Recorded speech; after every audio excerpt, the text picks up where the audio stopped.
الحمد لله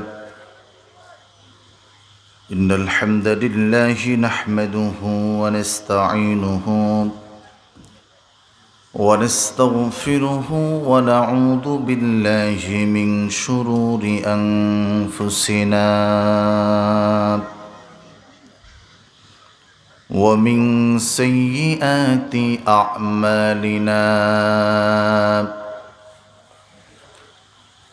من يهده الله فلا مضل له ومن يضلله فلا هادي له ونشهد أن لا إله إلا الله وحده لا شريك له لا جد له ولا ند له ولا وحد له ولا مثل له ولا مثيل له ولا شبيه له هو الحي القيوم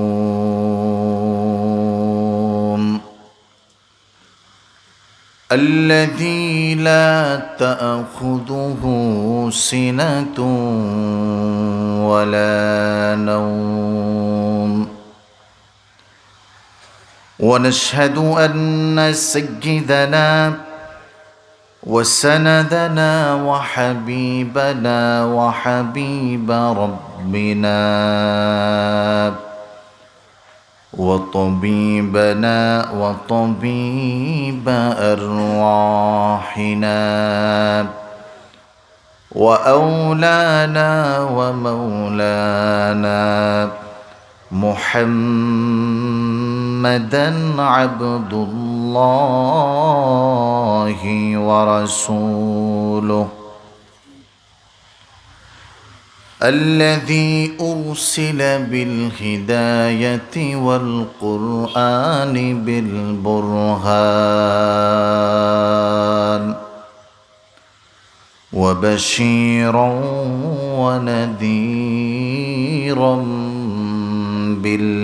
بالإحسان وجمالا وكمالا بالبيان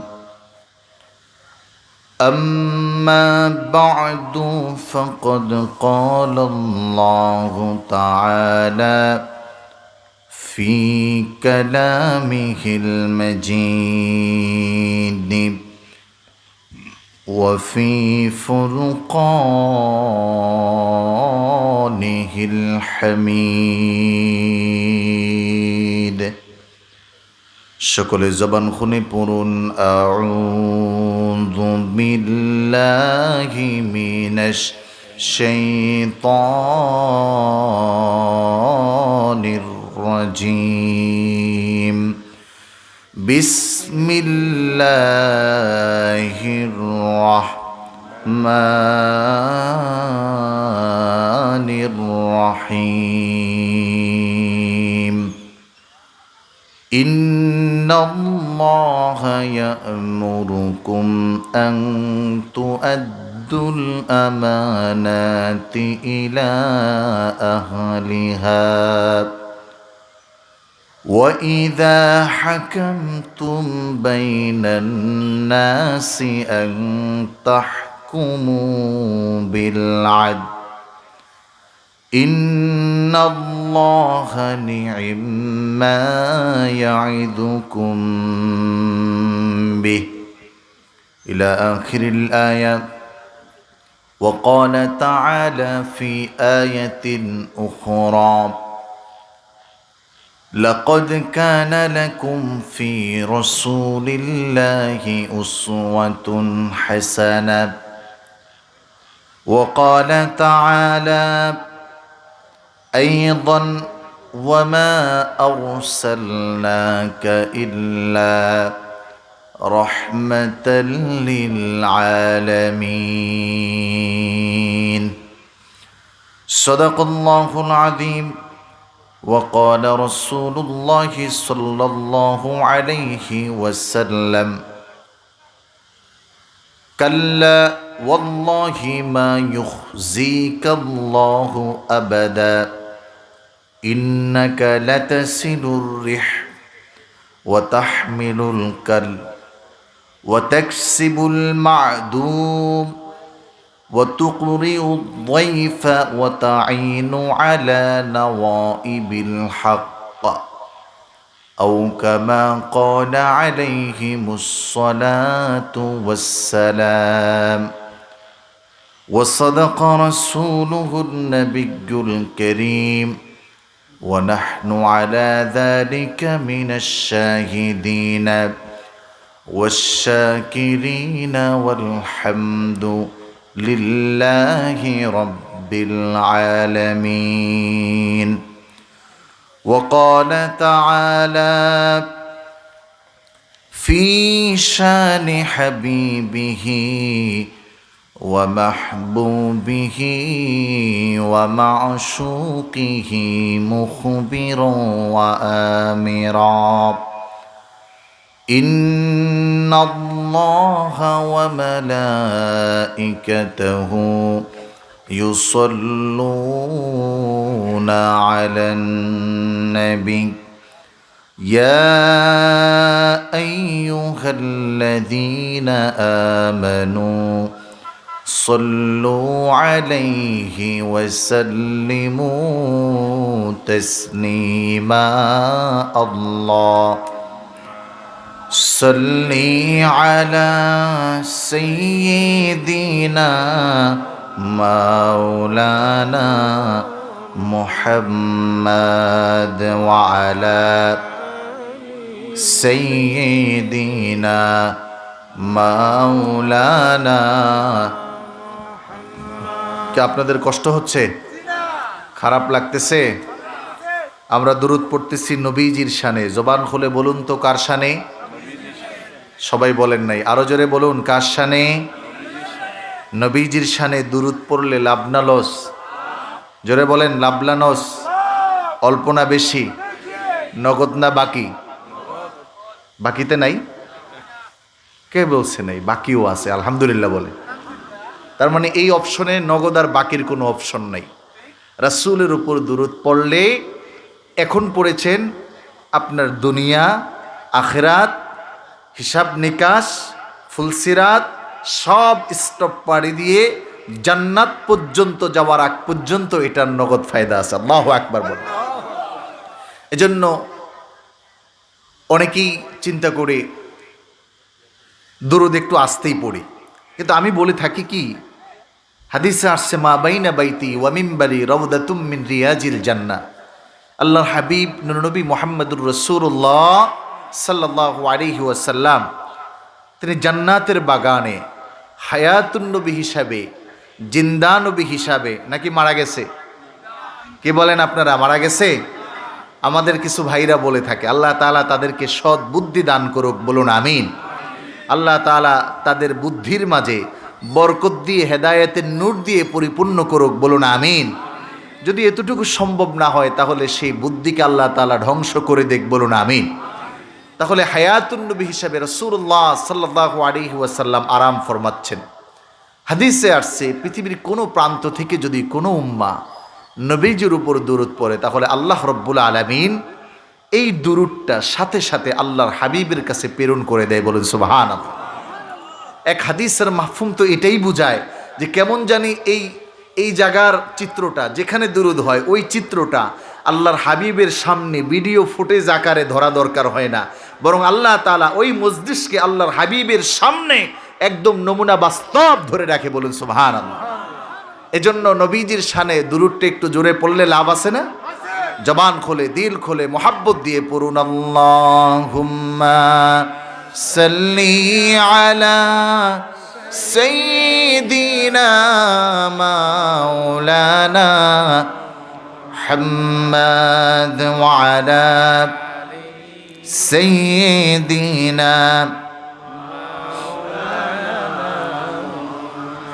এ জগতে যাহারো দিল ভাই নবীর জন্য কাঁদে না, রোজ হাসরে ভাইজান তারা নবীর দেখা পাবে না।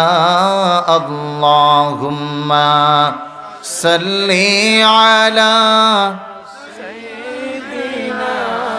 মাওলানা মুহাম্মদ ওয়া আলা সাইয়্যিদিনা মাওলানা মুহাম্মদ। লা ইলাহা ইল্লাল্লাহ, লা ইলাহা হাসবি রব্বি জাল্লাল্লাহ মা ফি কলবি গায়রুল্লাহ, হাসবি রব্বি জাল্লাল্লাহ মা ফি কলবি গায়রুল্লাহ। নূর মুহাম্মদ সাল্লাল্লাহু লা ইলাহা ইল্লাল্লাহ, লা ইলাহা ইল্লাল্লাহ, লা ইলাহা লা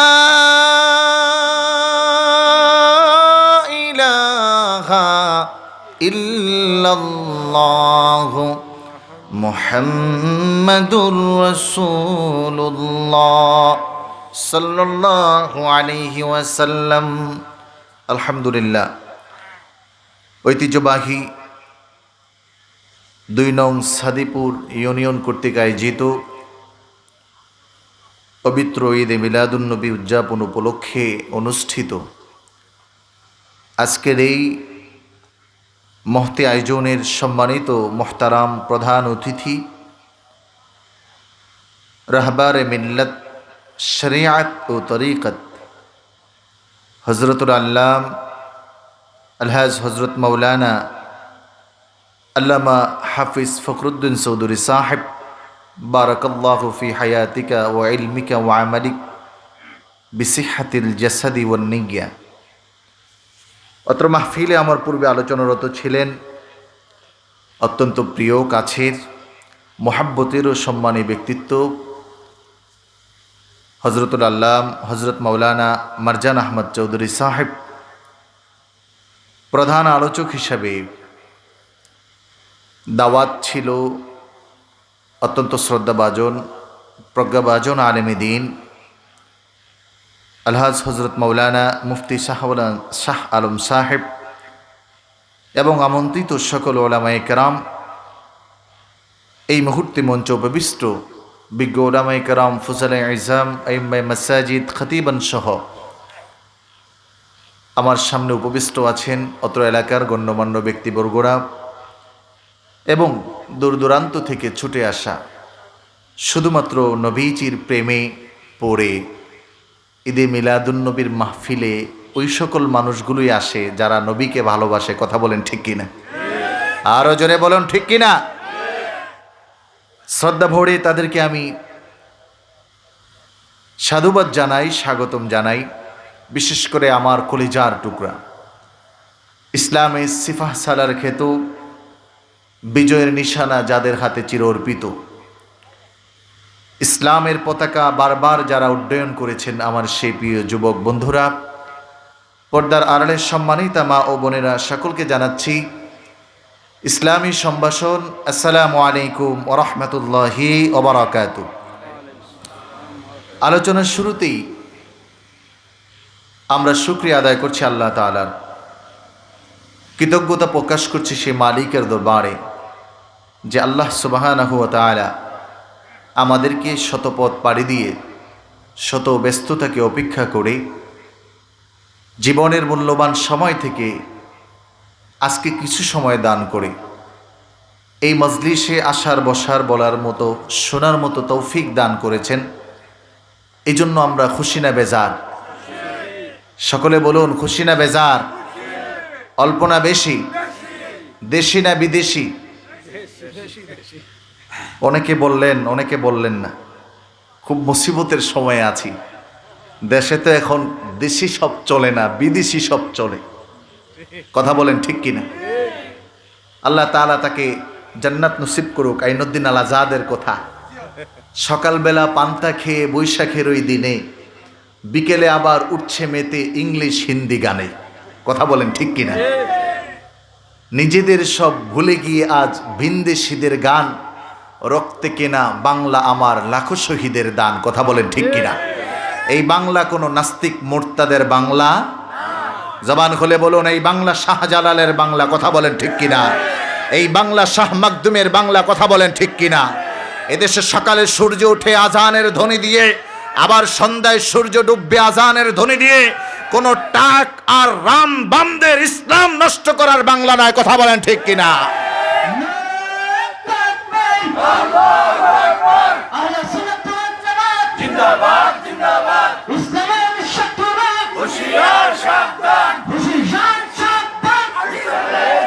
সম্মানিত হাজরিন, এজন্য আগে একটু ইমান তাজা করে নিলাম। আমরা অনেকেই বলতে পারি নাই ইসলামী সংস্কৃতি এটা মুসলমানের দেশীয় সংস্কৃতি। কথা বলেন ঠিক কিনা? একজন মুসলমানের বুকের তাজা রক্ত হারাম ইবনে মিলহানের মতো জমিনে পড়তে পারে, কিন্তু আল্লাহর রাসূলের দেখানো পথ, আদেশ আর নিষেধ থেকে এক চুল পরিমাণও সে সরতে পারে না। কথা বলেন ঠিক কিনা? আল্লাহ তাআলার কাছে শুকরিয়া আদায় করি। সকলেই জবান খুলে আওয়াজ তুলে একবার পড়ুন আলহামদুলিল্লাহ। আরো জোরে বলুন আলহামদুলিল্লাহ। লক্ষ কোটি তার চেয়েও আরো বেশি দরুদ আর সালাম সরকারে দু জাহান, শামসুল হিদায়া, বদরুদ্দুজা, হাবিবে খুদা, শাহনশাহ রিসালা, আখতাফে নবুওয়া, হুজুরপুর নূর সাল্লাল্লাহু আলাইহি ওয়াসাল্লামের উপর সকলেই জবান খুলে আমার সাথে পড়ুন সাল্লাল্লাহু আলাইহি ওয়াসাল্লাম। সম্মানিত হাজিরিন, অত্যন্ত চমৎকার আলোচনা আপনারা শুনেছেন ঈদে মিলাদুন নবীর উপর। বিষয়টা মীমাংসিত, সমাধানকৃত। মুমিনের কাছে রাসূলের ভালোবাসার ক্ষেত্রে কোনো দলিল সামনে আসা দরকার হয় না। কথা বলেন ঠিক কিনা? আরো জোরে বলুন ঠিক কিনা? ভালোবাসার দলিল একটা লাগে। যেমন স্বামী স্ত্রী হতে হলে, এই সম্পর্কটা হতে হলে বিবাহ বৈধ লাগে। কথা বলেন। যদি বিবাহ বৈধ হয়, পরবর্তী কোনো কাজের জন্য আর দলিল খুঁজতে হয়। আল্লাহর হাবিবের সাথে আমাদের একটি সম্পর্ক, বৈধ সম্পর্কের দরকার ছিল। সেটা হলো রাসূলের উপর ঈমান আনায়ন করা। আমরা নবীর উপর ঈমান আনায়ন করেছি না? জোরে বলেন, করেছি না? তাহলে রাসূলের সাথে আমাদের সম্পর্ক হয়ে গেছে, আলহামদুলিল্লাহ বলেন। নবীজির সাথে সম্পর্ক করতে কে কে রাজি আছেন? হাত জাগান। আল্লাহ আমাদেরকে আপনি রাসূলের আশিক হিসাবে কবুল করুন, বলুন আমিন। এই মীমাংসিত বিষয়ে অসংখ্য আলোচনা, অনেক ব্যক্তি, অনেক পরিধি, অনেক যুক্তি সব থাকতে পারে। তবে মুমিনের কাছে ভালোবাসার দাবিটা সকল কিছুর ঊর্ধ্বেই থাকতে হয়। কথা বলেন ঠিক কিনা? এজন্য রাসূলকে আমরা ভালোবেসেছি, এখনো বাসছি, আজীবন পর্যন্ত বাসবো। এতে যদি আমার সব বিসর্জন দিতে হয় তাও দিতে রাজি আছি। আপনারা আমার সাথে একমত? জোরে বলেন একমত। এই মতের পথিক হলে মাঝে মধ্যেই হয়তো কোনো কোনো জায়গায় বাধা আসতে পারে, মাঝে মধ্যেই তকমা লাগতে পারে জাহান্নামে চলে যাবেন, মাঝে মধ্যেই তকমা লাগতে পারে গায়রে সহির আমল করেন, মাঝে মধ্যেই তকমা লাগতে পারে জিলাফি সুন্নির, মাঝে মধ্যেই তকমা লাগতে পারে বিদআতির। এই কোনো কিছু পরোয়া করার দরকার নাই। রাসূলকে ভালোবাসার তরে সব বিসর্জন দিতে রাজি হতে হবে। কথা বলেন ঠিক কিনা? সম্মানিত হাজিরিন, আমি এই বিষয়টা নিয়ে খুব বেশি আলোচনা করব না। আজকে আমি আলোচনা করতে চাই অন্য একটা বিষয়। ইসলাম ও সাম্প্রদায়িক সম্প্রীতি ও মানবতা মুক্তিতে রাসূলুল্লাহ সাল্লাল্লাহু আলাইহি ওয়াসাল্লামের কর্ম অবদান, এই বিষয়টা বর্তমান সময়ে খুব জরুরি মনে করতেছি। এবং এই পর্যন্ত আমি যতগুলো আলোচনা করেছি বেশিরভাগ জায়গায় এই বিষয়টা নিয়েই কথা বলেছি। কারণ ঈদে মিলাদুন নবীর অনেক সারসংক্ষেপ নিয়ে অনেক ওলামায়ে কেরাম বলেছেন। কিন্তু ঈদে মিলাদুন নবীর মূল টার্গেটের দুইটি শিক্ষা ছিল। একটি শিক্ষার মাঝে ছিল সমাজ থেকে রাসূলুল্লাহর আগমনের, the reason of the born prophet Muhammad সাল্লাল্লাহু আলাইহি ওয়াসাল্লাম, নবীজি সাল্লাল্লাহু আলাইহি ওয়াসাল্লামের জন্মের দুইটি বড় রিজন ছিল। নাম্বার ওয়ান, ওই সমাজটার নাম ছিল আইয়ামে জাহিলিয়াত, the age of darkness, all system is unless. সব কাজ যেটা ব্যক্তি নষ্ট হয়ে গেছে ওটা দিয়ে আর চলে না। সমাজ কেমন নষ্ট হয়েছে? সন্তান বাবাকে আর মানে না, গোত্র প্রধানের জন্য আরেক ভাইকে কতল করে। সুরের ওয়াজ হবে কিন্তু আগে একটু বুঝেন, কথা কি বুঝতে পারছেন? অনেকে মনে মনে করতেছে হুজুরে আজকে মনে হয় সুরমুট দিবে না, দেব সময় মতো, কিন্তু আগে একটু আধা ঘন্টার ক্লাস নেব। আপনারা আমার সাথে রাগ করবেন? অনেক কষ্ট করে এসেছি, আজকে রেস্টে থাকার কথা ছিল, কিন্তু কামাল ভাই ফোন দিয়ে কথা বলার আগে বলে গাড়ির টিকিট কাটেন। আল্লাহ তাআলা আমার এই ভাইকে হায়াতে তাইয়্যিবা দান করুক, বলুন আমিন। সম্মানিত হাজিরিন, যুবক ভাইরা আমার একটু খেয়াল করে শুনতে হবে, কারণ আপনাদেরকে আমার খুব প্রয়োজন, ইসলামের জন্য খুব প্রয়োজন, বাতিলের ঘাড়ে দেওয়ার জন্য খুব প্রয়োজন, টাক মাথাদের মাথায় দেওয়ার জন্য বড় প্রয়োজন, নাস্তিকদের গর্দান উঠাতে বড় প্রয়োজন, মোরতাদদের ঘাড় নামিয়ে দিতে বড় প্রয়োজন। যারা রাসূলুল্লাহর ইজ্জত আর কোরআনের ইজ্জত নিয়ে খেলতে চায় তাদেরকে দুভাগ করতে বড় প্রয়োজন, কথা বলেন ঠিক কিনা? এটার জন্য তকমা আসতে পারে এই হুজুর মনে হয় জঙ্গি। সম্মানিত হাজিরিন, গত শুক্রবারের কথা মনে পড়লো, বলবো? মসজিদে তো জুমার আলোচনা করতে হয়। আমার মসজিদ ক্যান্টনমেন্টের পাশে, আবার কাফরুল থানার পাশে। তো জুমার আগে এসআই এবং গোয়েন্দা সংস্থার দুজনে এসে কানে কানে বলতেছে, হুজুর ফরগিভ মি, ক্ষমা করবেন, একটা কথা বলতে হবে চাকরি বাঁচাতে। আলহামদুলিল্লাহ বলেন, জোরে বলুন আলহামদুলিল্লাহ। এদেশের মাটিতে এখন পর্যন্ত যারা আইন ব্যবস্থায় চাকরি করতেছে তাদের হৃদয়ে যে কোরআন আর ইসলাম আছে, এই কথা এর চেয়ে আর কিছু প্রয়োজন হয় না, কথা বলেন ঠিক কিনা? তোমরা যারা মনে করেছো দুই একটা থানার দুই একটা যারা আক্রমণ করেই বাংলার জমিন থেকে আল্লাহওয়ালাদের নাম নিশানা আর রাসূলের মহব্বত আর কোরআনের ইজ্জত নষ্ট করবে, আল্লাহর কসম প্রত্যেকটি থানায় রাসূলের সৈনিক আছে, কথা বলেন ঠিক কিনা?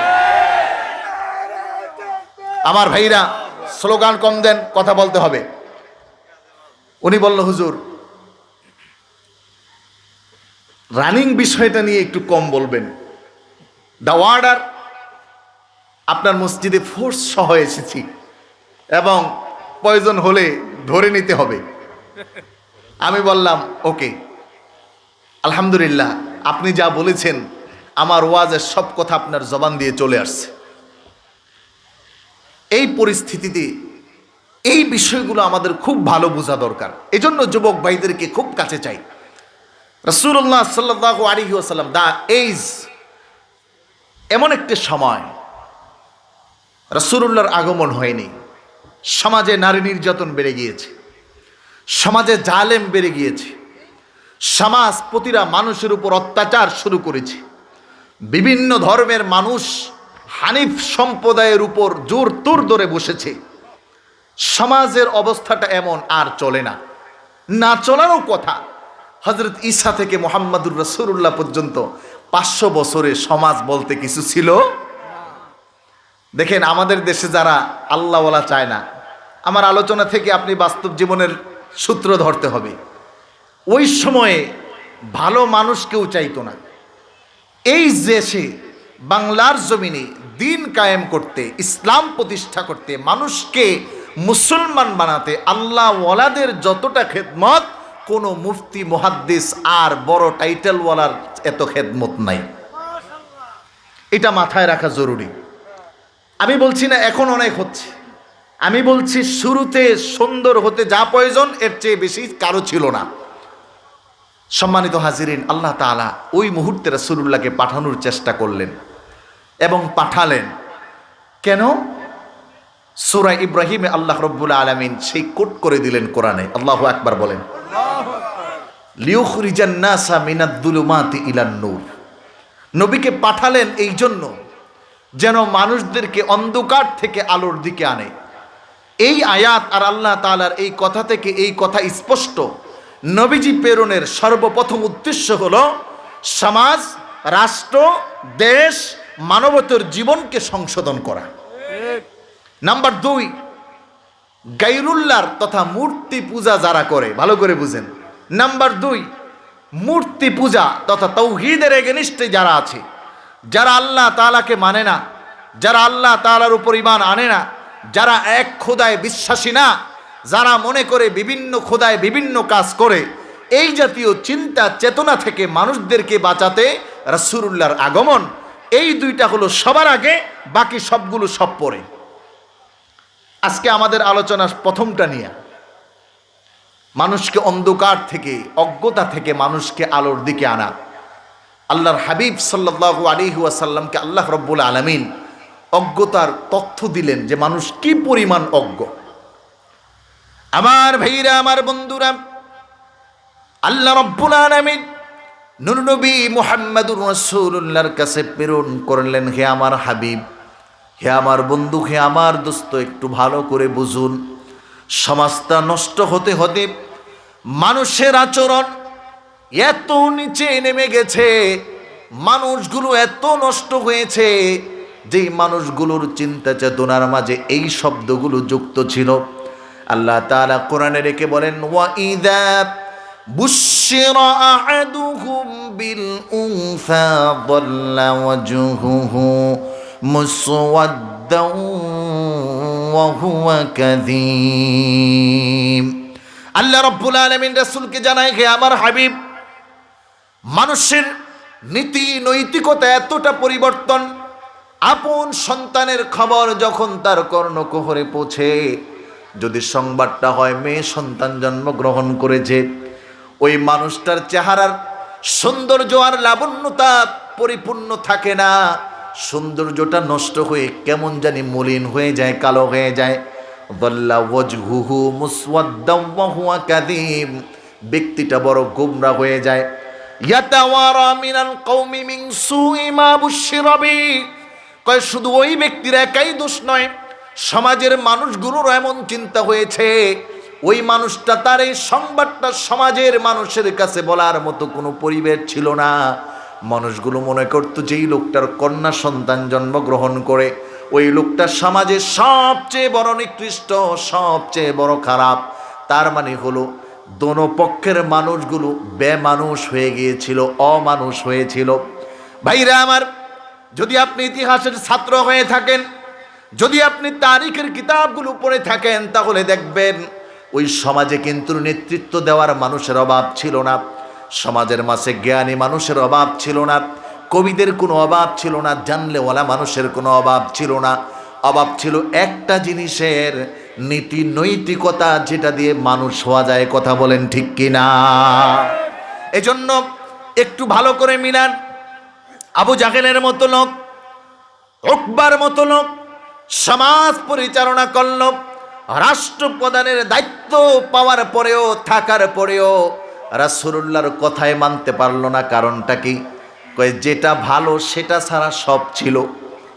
এজন্য আমাদের দেশেও কোনো মন্ত্রণালয়, কোনো স্থানে, কোনো জায়গায় কেউ দায়িত্ব পাইলেই সে খুব বড় আর ভালো, বিষয়টা তা, জোরে বলেন, বিষয়টা তা প্রতিমন্ত্রী হতে পারে, কিন্তু আজকের রিট বাংলার জমিনে সংবিধানে ইসলাম ছিল, ইসলাম আছে, ইসলাম থাকবে। বলেন আল্লাহু আকবার। আমার ভাইরা, তার মানে বোঝা গেল রাষ্ট্র ক্ষমতায় যে কেউ আসতে পারে, but Islam, the rules of Islam, the right of Islam, এগুলো সবাই সব রকম মানবে। তবে হ্যাঁ, এদের মাঝে কিছু ধোঁকাবাজ থাকবে। এই ডক্টর মুরাদ সাহেবই কিছুদিন আগে টুপি পরে প্রতিমন্ত্রী হওয়ার সময় আলহামদুলিল্লাহ বলতে বলতে ভিডিও ভাইরাল করেছে। কথা বলেন ঠিক কিনা? এরা, আমরা বলতে চাই, এরা মাননীয় প্রধানমন্ত্রীর কাছে আমাদের আবেদন থাকবে, আপনি মুসলমানের কষ্ট বুঝেন, আপনি জানেন এরা নাস্তিকদের দালালি ছাড়া আর কিছু করছে না। অনতি বিলম্বে বাংলায় তাদেরকে ফাঁসির মঞ্চে ঝুলাতে হবে। কথা বলেন ঠিক কিনা? তাওহীদি মুসলিম জনতার দাবি এটা, ঈদে মিলাদুন নবীর দাবি এটা, রাসূলের আগমন শুধু মিষ্টির জন্য আসে নাই, এটা আমরা প্রমাণ করছি। শুধু সিন্নির জন্য আসে নাই, আমরা প্রমাণ করছি রাসূলের আগমন কোরআনের ইজ্জতের জন্য এসেছে। কথা বলেন ঠিক কিনা? রাসূলের আগমন সমাজ সংস্কারের জন্য এসেছে। কথা বলেন ঠিক কিনা? যদি কেউ কোরআন নিয়ে ছিনিবিনি খেলতে চায়, ইসলাম নিয়ে ছিনিবিনি খেলতে চায়, আল্লাহওয়ালাদের এই ভূমিকা নষ্ট করতে চায়, আমরা প্রয়োজন হলে তাজা রক্ত দিয়ে মাঠে অবস্থান করতে রাজি আছি। কে হাত জাগায়? নারে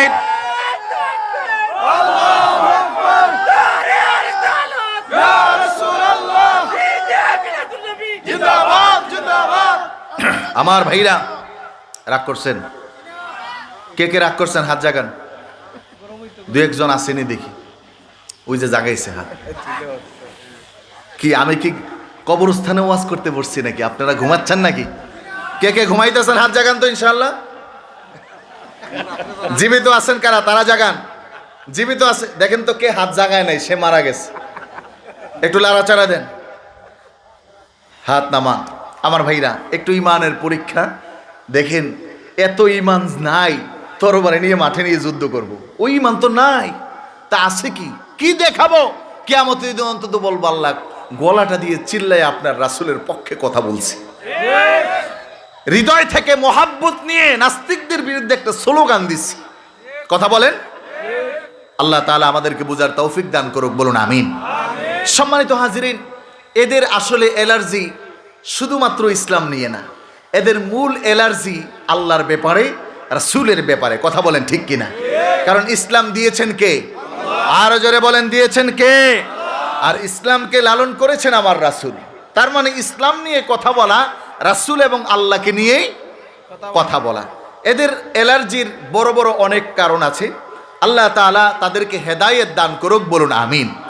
সম্মানিত হাজিরিন, পৃথিবীতে যারা নাস্তিকপন্থী, এই জাতীয় মানুষ যারা, তাদের একটি বড় সমস্যা হলো যে রাসূলুল্লাহ সাল্লাল্লাহু আলাইহি ওয়াসাল্লাম তাদের কাছে পুত পবিত্র নয় এবং নবীজিকে তারা শ্রেষ্ঠ মানুষ বলতে রাজি না।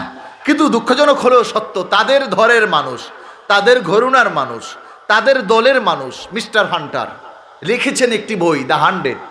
এর শুরুতে কোনোভাবেই সে চেষ্টা কম করেছেন এটা বলার সুযোগ নাই। এত বড় বড় পণ্ডিতদের নামের আগে আমার রাসূলের নাম আনতে তিনি বাধ্য হয়েছেন। কথা বলেন ঠিক কিনা? এজন্য বুঝতে হবে এই পৃথিবীতে ওয়ান ম্যান যদি কেউ থাকে যে মানুষের সবচেয়ে ভালো চেয়েছে, মানুষের সবচেয়ে উপকার করেছে, শুধু দুনিয়াতে নাও পরকালেও উপকারে, তাকে সবচেয়ে যে বেশি ক্ষতি করেছে, সে তার সবচেয়ে বেশি উপকার করেছে, এটা আর কেউ নয়, আপনার আমার প্রিয় হাবিব মুহাম্মদুর রাসূলুল্লাহ সাল্লাল্লাহু আলাইহি ওয়াসাল্লাম। সম্মানিত হাজিরিন, আত্মমানবতা নামে একটি শব্দ আমরা জানি। এই শব্দটা ইংরেজিতে যাকে বলা হয় হিউম্যানিটি, মানুষের অবস্থান বোঝা, মানুষের অধিকার ফিরিয়ে দেওয়া, মানুষের জন্য কাজ করা। আজকে এই বিশ্বে যারা কোরআন নিয়ে কথা বলে, আপনি খেয়াল করে দেখবেন এরা মানুষের সবচেয়ে বেশি ক্ষতি করে। কারণ যেই কিতাব এই পৃথিবীতে সবচেয়ে বেশি আত্মমানবতার কথা বলেছে, সম্প্রীতির কথা বলেছে, ভালোবাসার কথা বলেছে, ন্যায়ের কথা বলেছে, ইনসাফের কথা বলেছে, সেটা হলো আর কিছু নয়, সেটা হলো আল্লাহর কোরআন। কথা বলেন ঠিক কিনা? আবার ভাইরা আমার বন্ধুরা, এই জন্য খেয়াল করুন, লজিক্যালি কতগুলো বিষয় যুক্তি দিয়ে বুঝতে হয়। জন্নি এবং কতি দলিলের সাথে ধারণার যেই যুক্তিটা পাওয়া যায়, আল্লাহ রব্বুল আলামিন এই কোরআনকে দিতে চাইলেন পাহাড়কে।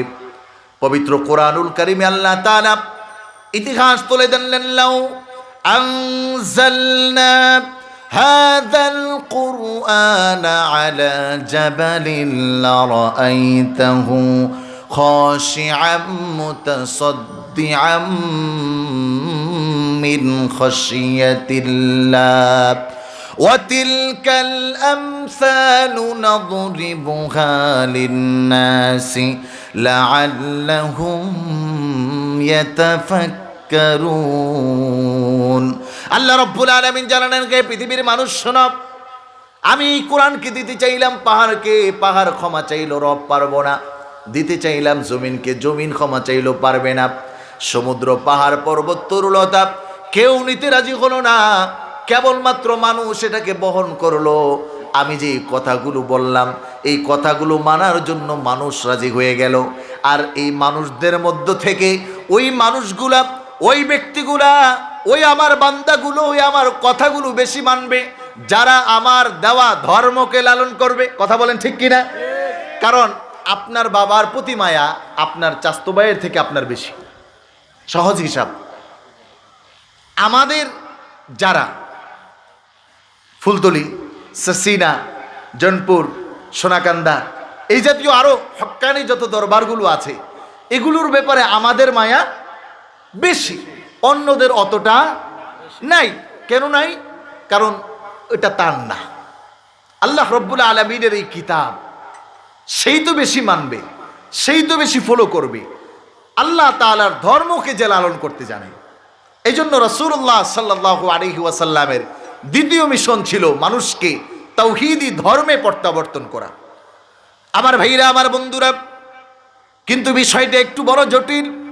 আজকে সমাজের মাঝেও যারা আমরা কথা বলি অথবা যারা দ্বীনের কথা বলে, এদেরকে বিভিন্নভাবে তকমা দেওয়া হয়, বিভিন্নভাবে তাদের জবানকে বন্ধ করা হয়। বিষয়টা জটিল হলেও আগেও ছিল।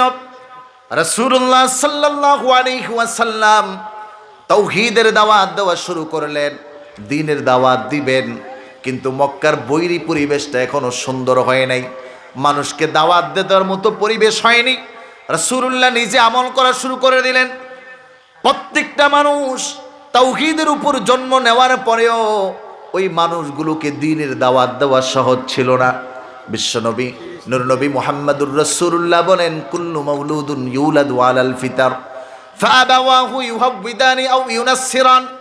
ইহুদি এবং নাসারা তাদের ধর্ম তারা পালন করবে, কিন্তু তারপরেও এই মানুষগুলো ইসলাম ধর্মের এগেনিস্টে কাজ করে। কারণ তো হলো একটাই, কারণ যেটা ভালো তার এগেনিস্টে অনেকগুলো মন্দ দাঁড়িয়ে যায়। আজকে আমরা যারা মুসলমান, আমাদের বিপক্ষেও মন্দ মানুষ আছে, আমাদের মাঝেও কিছু নামদারি মুনাফিক আছে, আমাদের মাঝেও না বুঝনেওয়ালা ইমানদার দাবিদার আছে। ভাইরা আমার, রাসূলুল্লাহ সাল্লাল্লাহু আলাইহি ওয়াসাল্লাম তার দাওয়াতটাকে একটু একটু করে প্রসারিত করলেন, দুই একজন মানুষের কাছে দিলেন। সর্বপ্রথম আম্মার ইবনে ইয়াসির সহ কিছু মানুষ ইসলামটা কবুল করলো, সবাই নিল না। আজকে আমাদের এই কথাগুলো সবার কাছে ভালো লাগবে না, কিছু মানুষের কাছে খারাপ লাগবে, এটাই স্বাভাবিক। কথা বলেন ঠিক কিনা? আল্লামা সাহেব কেবলা ফুলতুলি রহমতুল্লাহি আলাই রক্ত ঝরিয়েছেন ময়দানে। কেন? এত বড় আল্লাহওয়ালা, এত শান শৌকত, এত অর্থবিত্ত, এত সম্মান ইজ্জত সব থাকার পরেও রক্ত কেন দিতে হলো? বলে মানুষকে দিন শিখাতে গিয়ে। এজন্য কিয়ামত পর্যন্ত মুসলমান সন্তানরা মনে রাখতে হবে, দ্বীনের জন্য কাজ করতে হলে কিছু রক্ত ঝরবেই। কথা বলেন ঠিক কিনা? পিছপা হওয়ার কোনো সুযোগ। আবার ভাইরা, আমার বন্ধুরা, খেয়াল করুন, নবীজি আমার এক এক করে দাওয়াত দেয়, মুসলমানের সংখ্যাও বাড়ছে। নবী মুহাম্মদুর রাসূলুল্লাহ সাল্লাল্লাহু আলাইহি ওয়াসাল্লাম নবুয়তি পাওয়ার পরে এই কাজটা করেছেন, কিন্তু আত্মমানবতার এই সংস্থায়, আত্মমানবতার এই জায়গায় আল্লাহর হাবিব নূরনবী আমার নবুয়তি পাওয়ার পূর্ব থেকেই শুরু করেছেন। ছোট্ট মাত্র একটা মানুষ, খেয়াল করুন, আজকে যারা বলে রাসূলুল্লাহর ধর্ম ভালো না, কোরআনের অবমাননা করি, রাসূলুল্লাহর উপর তকমা দিতে চায়, নবীজির এই মিলাদের দিনেও অনেক মানুষ আছে। আজকেও দেখলাম একজনে যুক্তি দিছে, নাম তার মুক্তার। যুবক ভাইরা, ফেসবুক স্ট্যাটাস পড়ছো কিনা জানি না, কিছুক্ষণ আগে আমি দেখলাম খুব পরিচিত একজন, কোরআনের আলো এনটিভিতে যেটা হয় খুব সম্ভব উনি সেটার উপস্থাপনা করে।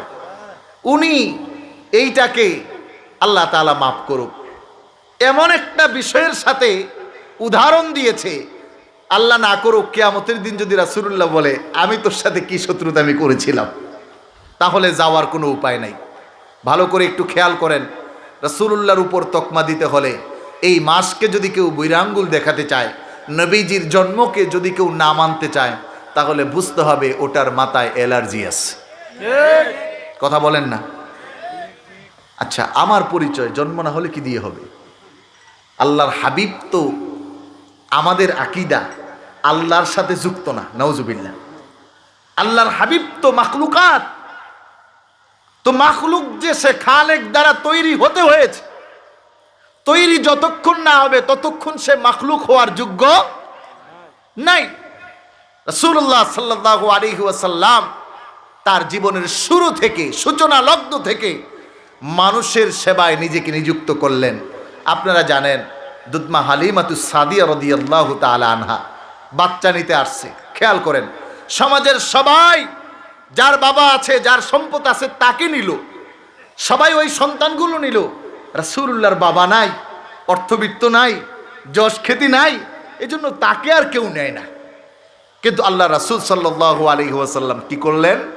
হালিমাতুস সাদিয়ার জীর্ণ শীর্ণ ওটে বসেই তার সেবা করা শুরু করে দিলেন। যেই ওট চলছে না, যেই ওট ক্ষুধার তাড়নায় কাতর, যেই ওটের শক্তি নাই, আল্লাহর হাবিব সাল্লাল্লাহু আলাইহি ওয়াসাল্লাম ওটে বসার সাথে সাথে সেই ওট তরুতাজা হয়ে গেল। সুবহানাল্লাহ। হালিমাতুস সাদিয়া রাদিয়াল্লাহু তাআলা আনহা অবাক। বাড়িতে গেলেন, সব কিছুর মধ্যে বরকত বাড়তেছে। নবী আমার আরেকটা সন্তান আছে হালিমাতুস সাদিয়ার। চিন্তা করে দেখেন, বিশ্বনবী নূর নবী মুহাম্মদ সাল্লাল্লাহু আলাইহি ওয়াসাল্লাম তার যে মিশনের কাজ নবুয়তি পাওয়ার পর থেকে নয়, হালিমাতুস সাদিয়ার কোল থেকে তিনি কাজ শুরু করে দিয়েছেন। এজন্যই তো আল্লাহর হাবিব বলে কুনতু নাবিয়্যান ওয়া আদামা বাইনার রূহি ওয়াল জাসাদ। এই হাদিসের মাফহুম হলো আল্লাহর হাবিব বলেন আমি তখনও নবী যখন আদম আলাইহিস সালাতু ওয়াস সালাম এখনো তৈরি হয় নাই, কাদা মাটিতে যুক্ত আছে। কারণটা কি? আল্লাহর হাবিবকে তো আল্লাহ তাআলা মর্যাদাশীল করেছেন।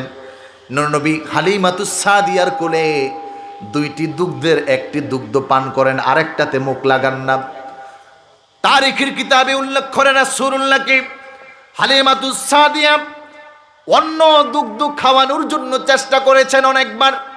তিনি বর্ণনা করেন, পৃথিবীর মানুষ শোনো, আমি যতবার চেষ্টা করেছি আমি এই মুহাম্মাদুর রাসূলুল্লাহকে আমার অন্য দুগ্ধটা তার মুখে দিতে পারি নাই। আল্লাহু আকবার বলবেন না? মানবতার কল্যাণ রাসূলুল্লাহ শুরু করে দিয়েছেন যে আমি যদি দুইটি দুগ্ধ থেকে আমার মায়ের দুগ্ধ পান করি তাহলে আমার আরেক ভাই দুগ্ধ পাবে না।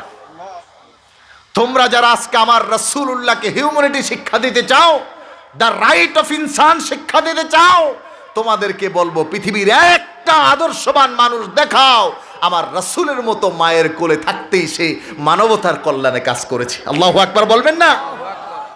আবার ভাইরা আমার বন্ধুরা খেয়াল করুন, অনেক কথা রাসূলুল্লাহর এই মানবতার কল্যাণকামিতার ক্ষেত্রে আমি কয়েকটা স্টেপ করে নিয়েছি।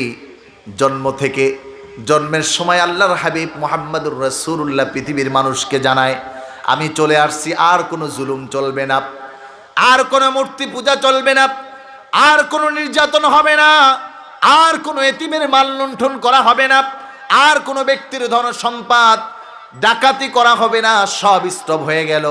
পৃথিবীর মানুষদেরকে হযরত আম্মাজান আমিনা রাদিয়াল্লাহু তাআলা আনহা জানায় আমার সন্তান জন্ম নিল, আমি খেয়াল করে দেখলাম পারস্যের সিংহাসনগুলো পর্যন্ত দেখা যায়। বলুন সুবহানাল্লাহ। আর তোমরা ইসলামকে কেমনে দমাবে? নবী তো সূচনা করেছেন বিজয় নিয়ে। এই বিজয় কিয়ামত পর্যন্ত চলবেই চলবে। যারা বিজয়কে দমাতে চাবে তারা দমে যাবে ইনশাআল্লাহ। জোরে বলেন ইনশাআল্লাহ। আবার ভাইরা আমার বন্ধুরা, বিশ্বনবী মুহাম্মদুর রাসূলুল্লাহ সাল্লাল্লাহু আলাইহি ওয়াসাল্লাম ছোট্ট বালক, বাল্যকাল থেকে মানবতার কল্যাণে নিজেকে শুবে দিলেন। খেয়াল করে দেখেন, সমাজের মানুষগুলো দেখলো, নবীজিও দেখতেছেন, সমাজের মানুষগুলোও চলে, নবীজিও চলতেছেন। ছোট্ট বালকরা যুদ্ধের সময় পাথরগুলো নিয়ে অপর পক্ষকে মারে। রাসূলুল্লাহর দিলে বড় আঘাত হলো। হে আমার যুবক ভাইরা, এই রবিউল আউয়ালের নবীজির আগমনের মাসে পা ধরে বলে যাই, মনে রাখতে হবে তোমার আঘাতে যদি একটা মানুষের উপর জুলুম হয়, কিয়ামতের দিন আল্লাহর কাঠগড়ায় দাঁড়াবে, রাসূলুল্লাহর কাঠগড়ায় দাঁড়িয়ে কথা বলার মতো কোনো সুযোগ থাকবে না। থাকবে? উপায় নাই। কুন্দুল করো সেটা আমি জানি না, আমি বুঝি নবীজির আগমনে রাসূলুল্লাহর মিশনের উপর তুমি আছো কিনা। আল্লাহর হাবিব মুহাম্মদুর রাসূলুল্লাহ চিন্তায় মগ্ন, কিভাবে তার সাথীদেরকে বাঁচানো যায়, কিভাবে সমাজের মধ্যে যুদ্ধগুলো বন্ধ করা যায়। রাসূলুল্লাহ সাল্লাল্লাহু আলাইহি ওয়াসাল্লাম 13 থেকে 17 বছরের একটা বালক সুন্দর করে তার বন্ধুদেরকে নিয়ে একটা সংগঠন তৈরি করলেন, হিলফুল ফুজুল। মানুষকে বাঁচাবে সংগঠন দিয়ে। এই সংগঠন না হলে মানুষের সেবা করা যায় না। এর সবচেয়ে বড় দলিল হলো রাসূলুল্লাহ সংগঠন করে সমাজ সংস্কার করেছেন। কথা বলেন ঠিক কিনা? এজন্য একটি সংগঠন আছে আপনারা জানেন, বাংলাদেশ আঞ্জুমানে আল ইসলাহ। আরেকটি আছে বাংলাদেশ আঞ্জুমানে তালামিজে ইসলামিয়া। এই সংগঠনগুলো আপনাদের পরিচিত না? কেন হলো? কেন? আল্লাহু আকবার। ভাই, আল্লাহ ওয়ালাদের দূরদর্শী চিন্তা কেন করলো? রাসূলুল্লাহ সাল্লাল্লাহু আলাইহি ওয়াসাল্লামের সুন্নত আদায় করলো, আর নবীজির দেখানো পথ অনুযায়ী সংগঠন দিয়ে সমাজ সংস্কার করতেছে। আল্লাহু আকবার বলেন। এজন্য আমি গর্ব করে বুক ফুলিয়ে সারা বাংলায় বলতে পারি যে তালামিজে ইসলামিয়ার ছাত্র যারা হতে চায়, আশা করা যায় অন্তত তাদের কোরআন তেলাওয়াত অশুদ্ধ না। কথা বলেন ভাই। কেন কেন কোনো প্রথম খেদমত হলো, প্রথম মিশন হলো সব ছাড়ো, কোরআন ধরো। আর যখন কোরআন ধরে এই সন্তান দিয়ে আর সমাজে রাজকতা সৃষ্টি হতে পারে না। কথা বলেন ঠিক কিনা? আমার ভাইরা, আল্লাহর হাবিব মুহাম্মদুর রাসূলুল্লাহ সাল্লাল্লাহু আলাইহি ওয়াসাল্লাম সংগঠন করলেন হিলফুল ফুজুল। এবার কাছের বন্ধুদেরকে ডাকলেন, হে শুনো, আচ্ছা কিভাবে করে মানুষের মধ্যে জুলুমটা বন্ধ করে এই যুদ্ধটা বন্ধ করা যায়? আমরা এই সংগঠনে আজকে ওয়াদাবদ্ধ হলাম, আগামী কোনো যুদ্ধে আর আমরা নিজেরা পাথর নিয়ে অন্যদেরকে মারব না। বাস 5 জনের সংগঠনে 5 জনেই এই কথায় রাজি। এই সংগঠনে জনসংখ্যা বাড়লো, সমাজের চিত্র পরিবর্তন হওয়া শুরু হলো, যুদ্ধ হয়, কিন্তু এখন আর ছোট্ট বালকরা অপরের উপর পাথর নিক্ষেপ করে না। আল্লাহু আকবার বলেন। তাহলে আমাদের এখান থেকে সবচেয়ে বড় শিক্ষা, যেই সংগঠন মানুষের কল্যাণ শিক্ষা দিতে পারে না, ওই সংগঠন করা যাবে? জোরে বলেন, করা যাবে? যেই সংগঠন মানুষের কল্যাণের চিন্তা করে। আজকে এই যে ঈদে মিলাদুন্নবী মাহফিলের আয়োজন হলো, 2 নং সাদিপুর ইউনিয়নের আঞ্জুমানে আল ইসলাহ ভাইয়ের, এরও একটা সংগঠন। ভাইরা যে এই কাজটা করলো, কাজটা ভালো না খারাপ বলেন তো? সবাই বলেন, ভালো না খারাপ? এইটা হোক আপনারা চান কি চান না? কারা কারা চান না হাত জাগান। বলবেন হুজুর বারবার উল্টাটা বলেন কেন? উল্টাটা বলার কারণ আছে। আমি এত কষ্ট করে কথা বলতেছি আর আপনি অন্যদিকে মন দিয়ে থুইবেন, এতে চলবে না। কারণ আমি যতক্ষণ আছি আমার সাথে থাকতে হবে। কথা বলেন ঠিক কিনা? তাহলে আমরা কারা কারা চাই আগামী দিনেও এই ঈদে মিলাদুন্নবীর প্রোগ্রাম হোক? হাত জাগান। হে আল্লাহ তাআলা, আমাদের দিলের খবর আপনি জানেন, আপনি আমাদের এই ইচ্ছাকে মঞ্জুর করেন, বলুন আমিন। যারা করেছে তাদেরকে আল্লাহ নেক হায়াত দান করুক, বলুন আমিন। সম্মানিত হাজিরিন, রাসূলুল্লাহ সাল্লাল্লাহু আলাইহি ওয়াসাল্লাম আইন করলেন এবং এই সংগঠনে যারা, তাদেরকে বললেন আমরা যুদ্ধ করব না, কোনো যুদ্ধকারীকে সহযোগিতা করব না। এই রানিং ইস্যুটা নিয়ে দেখেন বড় একটা পায়তারা চলতেছে, কিভাবে বাংলাদেশের মুসলমানের সাম্প্রদায়িক সম্প্রীতিটা নষ্ট করা যায়। একটু সচেতনভাবে কথাগুলো শুনুন। কেন? কারণ কোরআন ওই জায়গায় রাখলে আমাদের খারাপ লাগবেই, মুসলমানের খারাপ। যদি কারো খারাপ না লাগে, কোরআন মূর্তির উপর রাখলে, মূর্তির কাছে রাখলে যদি কারো খারাপ না লাগে, তাহলে বুঝতে হবে এটা মুসলমান না, এটা গরু খাওয়া। কথা বলেন, এটা মুসলমান না, এটা মুসওয়ালা। কথা বলেন ঠিক কিনা? এই শোনো, মুসওয়ালা হওয়া যায়, মুসওয়ালা হওয়া যায়, গরু খানেওয়ালা হওয়া যায়, পাঞ্জাবি টুপি পরা যায়, কিন্তু মুসলমান হওয়া অনেক বড় কথা। কথা বলেন ঠিক কিনা? আমার ভাইরা, আল্লাহর হাবিব সাল্লাল্লাহু আলাইহি ওয়াসাল্লাম এই শর্তগুলো দিলেন যে আমরা দুস্থদেরকে সহযোগিতা করব, এতিমের সম্পদ রক্ষা করব, কোনো মানুষের উপর জুলুম নির্যাতন করব না। আচ্ছা আচ্ছা, জুলুম নির্যাতন করব না, এই সব শর্ত শারায়াত মানে চলতেছে। কয়দিন পরে হযরত ওমর যুক্ত হয়েছে এই সংগঠনে। আল্লাহু আকবার বলেন, আরো জোরে বলেন আল্লাহু আকবার। এই জন্য সব সময় দোয়া করবেন, আল্লাহ আমাদের দেশে মাঝে মাঝে কয়েকটা ওমর দান করেন। আমাদের দেশে মাঝে মাঝে কিছু ওমর দরকার আছে না নাই? আলহামদুলিল্লাহ বলেন। এই তো আমার আগে মারজান ভাই আলোচনা করে গেলেন, কণ্ঠ দেখছেন? ওমরের ঈমান ভিতরে আছে। আল্লাহু আকবার বলবেন না? এই কণ্ঠ দিয়ে ওমরের ধ্বনিতে বাংলার জমিনে ইসলাম কায়েম হবে, কথা বলেন ঠিক কিনা? বাতিল তোমরা যারা মনে করেছো যারা আছে তারা তো শেষ, যাইতেছে গা, আর চলবে না। কিয়ামত পর্যন্ত ইসলাম কোরআনকে রক্ষা করার দায়িত্ব কার? আরো জোরে বলতে হবে, দায়িত্ব কার? যতদিন ইনশাআল্লাহ ওমরের মতো কণ্ঠ জীবিত থাকবে এই বাংলায়, ততদিন কোরআন অবমাননাকারীকে ছাড় দেওয়া হবে। হযরত ওমর এসেই ডিগলার, নবীজি আর কোনো সমস্যা নাই, তরবারি নিয়ে কাবার কাছে নবীজির কাছে অনুমতি নিয়ে ডিগলার করা হলো, আজ থেকে কাবার প্রান্তরে আজান চলবে প্রকাশ্যে। আমি ওমর ইসলাম কবুল করে ফেলেছি, যদি কারো সাহস থাকে তাহলে আমি ওমরের সামনে আসো আজান বাধা দেওয়ার জন্য। দুঃখ লাগে আজকে আমার দেশেও অনেকরা আজানের ধ্বনিকে বেশ্যার প্রতিধ্বনির সাথে তুলনা করে, কথা বলেন ঠিক কিনা? এদেরকে যদি আমরা কিছু বলি, আমাদেরকে সাম্প্রদায়িক বলো আর মৌলবাদী বলো আর পিনতর্ত বলো আর বেদাতি বলো, বলতে পারবে, কিন্তু আমাদের কাছ থেকে আমাদেরকে ফিরাতে পারবে। আমার ভাইরা, আমার বন্ধুরা, বিশ্বনবী মুহাম্মদুর রাসূলুল্লাহ সাল্লাল্লাহু আলাইহি ওয়াসাল্লাম এবার কিছু ক্ষমতা, কিছু শক্তি হলো, কিছু মানুষ বেড়ে গেল, মক্কার জমিনে দাওয়াতগুলো স্পষ্ট করা শুরু করে দিলেন। আল্লাহ তাআলা ওহী নাজিল করে দিলেন, ওয়া আনদির আশীরাতাকাল আকরাবিন। আল্লাহর হাবিবকে আল্লাহ তাআলা অনুমতি দিলেন, কে আমার হাবিব, আপনি এবার আপনার কাছের মানুষগুলোকে দ্বীনের দাওয়াত দেন, কাছের মানুষগুলোকে ইসলামের ব্যাপারে বলুন। নবীজি দাওয়াত দেওয়া শুরু করে দিলেন। জুলুম আর অত্যাচারও বাড়তে লাগলো। প্রথম কিছু মানুষকে হিজরত করে চলে যেতে হলো, আবারও কিছু মানুষ হিজরত করলো। এবার তারা মক্কার জমিনে বড় অতুষ্ঠিত হয়ে গেছে। কিন্তু আল্লাহর হাবিব নূর নবী মুহাম্মদুর রাসূলুল্লাহ তো মানবতার জন্য কাজ করতেছেন। তায়েফের জমিনে দীর্ঘদিন মানুষকে মক্কায় দাওয়াত দিয়ে দেখে কেউ ইসলামটা নেয় না, বর্বর অবস্থা, মারে ধরে ধাক্কা দিয়ে ফেলে দেয়। রাসূলুল্লাহ চিন্তা করলেন, মনে হয় তায়েফে গেলে আমার ছোট্ট কালটা যেহেতু তায়েফে কাটছে, তারা মনে হয় আমাকে কবুল করে নেবে। নূর নবী মুহাম্মদুর রাসূলুল্লাহ তায়েফে দাওয়াত দিতে গেলেন। আমার ভাইরা, বড় করুণ ইতিহাস, তারিখের কিতাব নিয়ে বসলে চোখের পানি ধরে রাখা যায় না।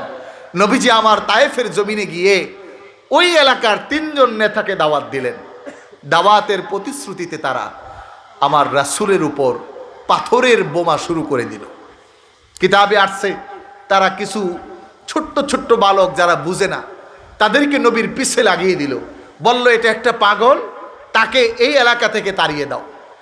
আবার ভাইরা, রাসূলুল্লাহ তায়েফ থেকে ফিরলেন, তারা এতটুকু করলো, পাহাড়ের চূড়া থেকে রাসূলুল্লাহকে নামিয়েই ক্ষান্ত হয়নি, বরং রাসূলকে দৌড়াতে ছিল।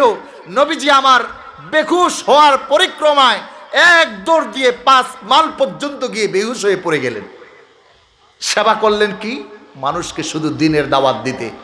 এই মুহূর্তে যখন রাসূলুল্লাহ বেহুশ, হুশ আসার পরে হযরতে জিবরাইল, ভালো করে শুনুন, আত্মমানবতা আর সমাজের সম্প্রীতি ভালোবাসায় আমরা কাজ করি না, ইসলাম কাজ করে না, কোরআনওয়ালারা করে না, তাহলে করে কোন বেটা? ওরা একটু দেখতে মন চায়। রাসূলুল্লাহ সাল্লাল্লাহু আলাইহি ওয়াসাল্লামকে জিবরাইল বলল, ইয়া রাসূলুল্লাহ, অনুমতি দেন, পাহাড়ের ফেরেশতা সহ আল্লাহ আমাকে পাঠাইছেন। আমার ভাইরা, নূর নবীর জবান দিয়ে আওয়াজ আসলো, ভাই জিবরাইল, আমি মুহাম্মদুর রাসূলুল্লাহর আগমন তো এজন্য হয় নাই, ফাইন্নাহুম লা ইয়ালামুন, আল্লাহ আপনি এদেরকে মাফ করে দিন, এরা জানে না আমি কে, এরা জানে না আমি কে, হয়তো এদের বংশধররাই একদিন আমার কালিমার জন্য যুদ্ধ করবে। আল্লাহু আকবার বলেন। এই তোমরা যারা উল্টাপাল্টা বলো, আরো কত কিছু করো, আমরা কেন তোমাদের কিছু বলি না জানো? ওই রাসূলুল্লাহর আশা, হায় রে, হয়তো ও বুঝে নাই, ওর জন্য তাহাজ্জুদে পড়ে কত আল্লাহওয়ালারা কাঁদতেছে, আল্লাহ ওরে বুঝদান করাও। হয়তো ও বুঝে নাই, কিন্তু ওর সৈনিকটাই, ওর সন্তানটাই একদিন ইসলামের ঝান্ডা উঁচু করে ধরবে, কথা বলেন ঠিক কিনা? আত্মমানবতার সেবা, সম্প্রীতি, ভালোবাসা রাসূল দেখালেন। আল্লাহ তাআলার কাছে দোয়া করলেন, জিবরাইলকে পাঠিয়ে দিলেন। আমার ভাইরা, আরেকটু আগালো, এবার ওরা পায়তারা করলো, এবার আর নবীকে রাখবেই না, মেরে ফেলবে। দারুন ওয়াদবায় বৈঠক হলো, ফয়সালা হলো, যারা রাষ্ট্রীয় ক্ষমতায় ছিল তারা টার্গেট, আর কোনো কথা না, এবার ফাইনাল। তবে একজনের প্রস্তাব দিল, আচ্ছা ফাইনালের আগে একটা অফার করো, আমাদের দেশে এরকম কিছু অফারে কিছু মৌলবি বিক্রি হয়। আপনারা আমার কথায় রাগ করতেছেন মনে হয়, কি আমার কথা কি বোঝা যাচ্ছে ভাই? যুবক ভাইরা খেয়াল করেন, এরকম অফারে আমাদের দেশেও কিছু মৌলবি বিক্রি হয়। ওরা ঠিক রাসূলুল্লাহকে এই অফারটাই করছে, চিন্তা করছে হুজুর মানুষ তো গরিব, তাইলে ভালো অফার করি। কি অফার? বলে, হে মোহাম্মদ, কি দরকার তোমার? সবচেয়ে বেশি পাওয়ার ওইটাই তোমাকে দিব। তুমি রাষ্ট্রনায়ক হবা, ওইটা বানাইয়া দিব। সবচেয়ে বেশি টাকা দরকার, ওইটা দিব। সুন্দরী নারী দরকার, ওইটা দিব। তুমি যা চাও তাই দিব, কিন্তু শর্ত হলো তুমি তোমার দাওয়াত দেওয়াটা বন্ধ করে দাও। এই জায়গায় আমার একটু কথা আছে, আলেম ভাইরা সহ খেয়াল করে শুনেন। দাওয়াত এটা দিল, কাজ হয় নাই। আবার আরেকটা দিল, খেয়াল করেন। আচ্ছা ঠিক আছে মোহাম্মদ, যেহেতু এটা তুমি মানতেছো না, রাসূলুল্লাহ ওই দাওয়াতের পরে একটা উত্তর দিছি, উত্তরটা পরে বলতেছি। যেহেতু ওইটা মানতেছো না, তাহলে আরেকটা দাওয়াত কি?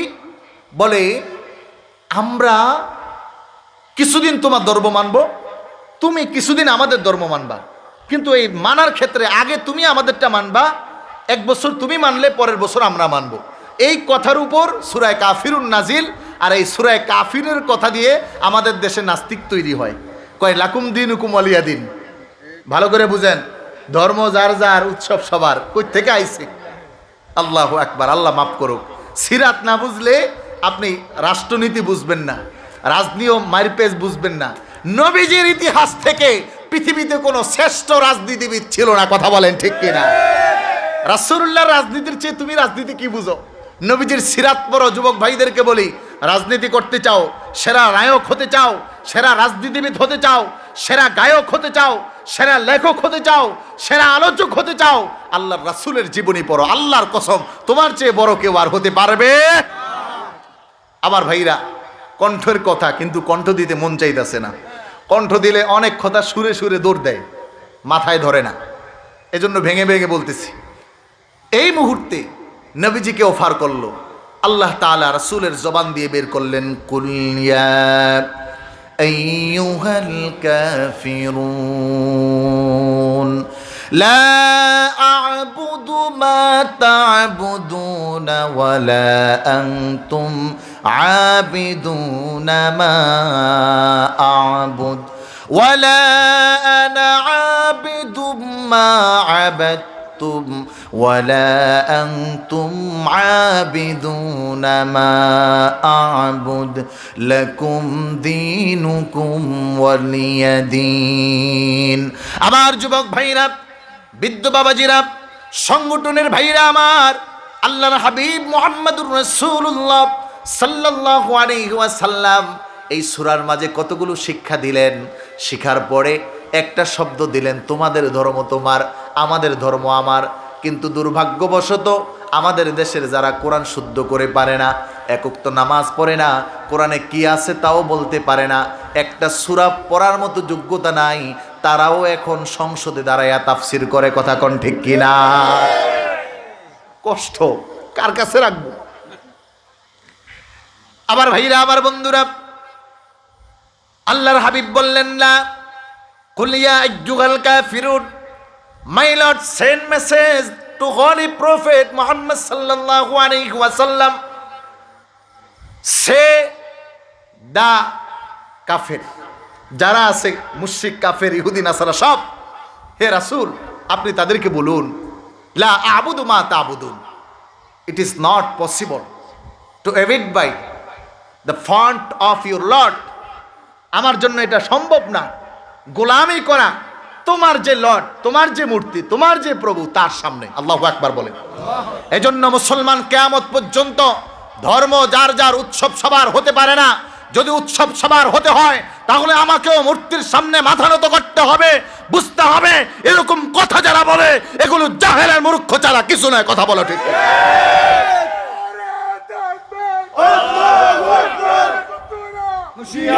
আমার ভাইরা, রাসূলুল্লাহ সাল্লাল্লাহু আলাইহি ওয়াসাল্লাম প্রথম শব্দে কি বললেন? আলেম ওলামারা ভালো বুঝবেন। লা আ'বুদু মা তা'বুদুন, দ্য এজ, প্রেজেন্ট এজ যেটা, লা আ'বুদু মা তা'বুদুন, না তোমার ধর্ম আমি মানবো আর তুমি আমারটা মানবা, আমি তো তোমারটা মানবই না আর আমারটা তোমার জন্য মানা সম্ভব না। পরের শব্দে বলতেছে ওয়ালা আনতুম আবিদুনা মা আবুদ। কয় শুধু এখনকার কথা বলতেছি না, এই নাস্তিকরা ভালো করে কান খুলে শোন, টাকমাতাওয়ালা যারা ভালো করে কান খুলে শোনো, তোমাকে রাসূলুল্লাহর কথা, আবার রাসূলুল্লাহর এই কথা আমরা মুসলমানরা বলে যাই, এই শুন, এখন তো তোদের দলে আমরা নাই, এই স্লোগানে আমরা নাই, এই কথায় আমরা নাই, আমার জীবন যতক্ষণ থাকবে অতক্ষণ পর্যন্ত রাসূল যেমন বলেছে ভবিষ্যতেও কোনোদিন তোমাদের ধর্ম আমি মানব না, তোমরাও আমার ধর্ম মানবে না।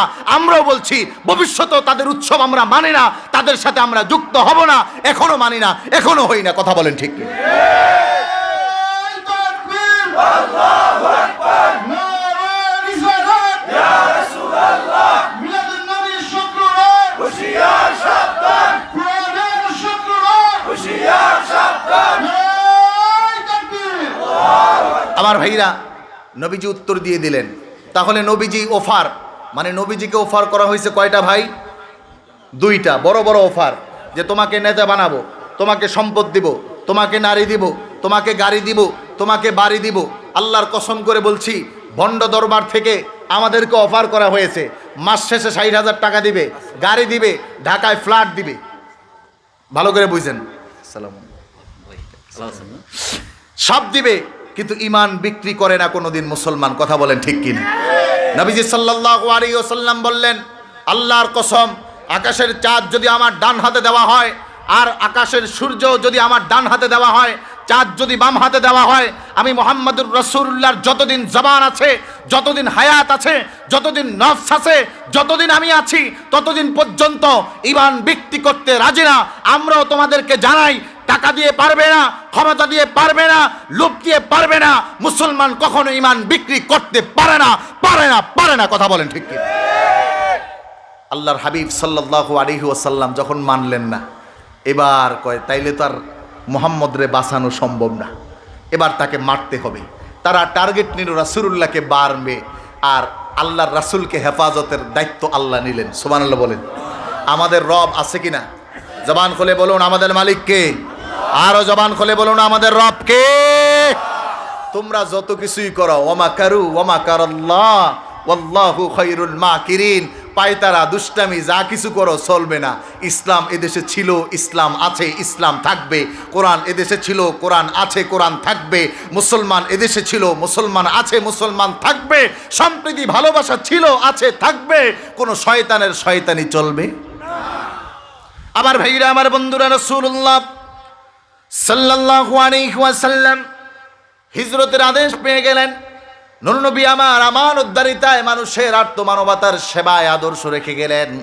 হযরত আলীকে ডেকে ডাক দিয়ে বললেন, হেরা আমার প্রিয় আলী, আমি একটা দায়িত্ব দিব, পারবে কিনা? দায়িত্বটা বড় কঠিন। হযরত আলী বলে, ইয়া রাসূলুল্লাহ, কি করতে হবে বলুন? ফিদাকা নাফসি, আপনার জন্য আমার জীবন উৎসর্গ করতে রাজি আছি। রাসূলুল্লাহ আলীকে বললেন, হে আলী, আমার এই বিছানায়, আমি মনে করে আমার এই বিছানায় তুমি ঘুমিয়ে থাকবে, আর তোমার কাছে এই সম্পদগুলো আমানত দিয়ে গেলাম, মক্কার এই মানুষের জিনিসগুলো এই মানুষের কাছে পৌঁছে দিবে। রাসূলুল্লাহ সাল্লাল্লাহু আলাইহি ওয়াসাল্লাম মানুষের আমানত রক্ষায়, মানুষের জন্য কাজ করতে গিয়ে, সমাজকে পরিবর্তন করতে গিয়ে, যখন জীবনের সন্ধিক্ষণ সময় নিজের জীবনটা চলে যেতে পারে, এই মুহূর্ত আমানতের কথা ভুললেন না। আজকে তোমরা কারা? আমানত তো দূরের কথা, পেঁয়াজ আর ডাইলের দাম বাড়তে বাড়তে আমরা বেহুশ। কথা বলেন ঠিক কিনা? তেলের দাম বাড়তেই আছে, এত কিছু বাড়ে কেমনে? আবার এরাই বড় বড় স্লোগান আর কথা বলে, এরাই বলে মোল্লারা কিছু বুঝে না, হুজুররা কিছু বুঝে না। কথা কোন? কি মিথ্যা কথা বলছি আমি? কি আপনাদের এলাকায় তেলের দাম বাড়ে নাই? 165, ঢাকাতে 180+ হয়। পোল্ট্রি মুরগি জীবনও খাইছেন 185 টাকা, ওইটাও খাইতে হয় কেন? এগুলো রাসূলুল্লাহর আদর্শ তো পায় নাই, কিন্তু বকা দিতে ছাড়ে না। কথা বলতে এত বড় বড় বলে, মনে হয় একেবারে সদু মধু হয়ে গেছে, ও বুঝে না কিছু। আল্লাহ আমাদের বুঝার তৌফিক দান করুক, বলুন আমিন। আমাদের ওই প্রিয় ভাইদেরকেও আল্লাহ তাআলা হেদায়েত দান করুক, বলুন আমিন। আমার ভাইরা, রাসূলুল্লাহ হিজরত হবে, সব দিয়ে আলী ঘুমাইছে। আল্লাহ তাআলা আল্লাহর হাবিবকে বললেন, হাবিব, আপনার কাজ মুষ্টিতে বালু নিয়ে খালি ছাড়বেন, আর আমার কাজ ওদের চোখে পৌঁছায়া দিব। সুবহানাল্লাহ একটু আসতে বলেন, সবাই বলুন সুবহানাল্লাহ। আমাদের সেই আল্লাহ আছে না? না শক্তি কমে গেছে, একটু মনে হয় বুড়ো হয়ে গেছে, না দুর্বল? আল্লাহু আকবার। মনে রাখতে হবে, মনে রাখতে হবে, ইন্না রাব্বাকা লাশাদীদ, রবের ধরা যেদিন আসবে এক চুল লড়ার ক্ষমতা থাকবে না। কথা বলেন ঠিক কিনা? এদেশে অনেক হট্টাকর্তা ছিল, সুরঞ্জিত সেনগুপ্ত কত কথা বলছে, এখন কোথায়? প্রেসিডেন্ট ছিলেন এরশাদ আহমদ, এরশাদ সাহেব, এখন কোথায়? কবরে পৌঁছে শেষ। কথা বলেন ঠিক কিনা? কিন্তু এই কোরআনের সিনা যাদের, তাদের কবরে পৌঁছেও না বেটা। আমার ভাইরা, আমার বন্ধুরা, রাসূলুল্লাহ সাল্লাল্লাহু আলাইহি ওয়াসাল্লাম রওনা করলেন হিজরতের জন্য। নবীর আশিক হতে গেলে কেমন হতে হয়, কোরআনের প্রেমিক কেমন হতে হয়, আবু বকর দেখালেন। নবীজি ডাক দিলেন, 6 মাসে ঘুমায় না। নবীজির ডাকে সাড়া দিয়ে রওনা করেছেন। রাসূলুল্লাহকে আবু বকর গুহায় বলতেছে, নবীজি 2 জন ধরে ফেলবে তো, দেখা যাইতেছে। আল্লাহর হাবিব বলে, না, ধরার কোনো সিস্টেম নাই, কারণ আমার পিছনে আছে মহা অলৌকিক শক্তি, আমার রবের সাহায্য। বলেন ঠিক কিনা? আহা, মনে পড়ে গেল হযরত মুসা 6 লক্ষ অনুসারী নিয়ে আটকে গেছে নীল নদের সামনে, কেমনে যাবে? কোরআন বলে, হাত্তা ইদা আদরাকাহুল গারাক ক্বালা আমানতু আন্নাহু লা ইলাহা। কোরআন বলতেছে, ফাআতবাউহুম মুশরিকিন ফালাম্মা তারাআল জামআন ক্বালা আসহাবু মুসা ইন্না লামুদরাকুন। মুসার সেনাবাহিনী সহ, মুসার দলবল সহ, মুসলিম সহ 6 লক্ষ মানুষ আটকে গেছে। পিছনে ফেরাউনের দলবল আসতেছে, দেখা যাইতেছে।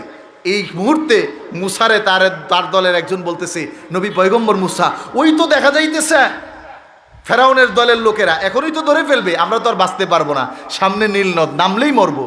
আল্লাহর পয়গম্বর মুসা বলে, আমার সাথে আমার রব আছে। সুবহানাল্লাহ বলবেন না?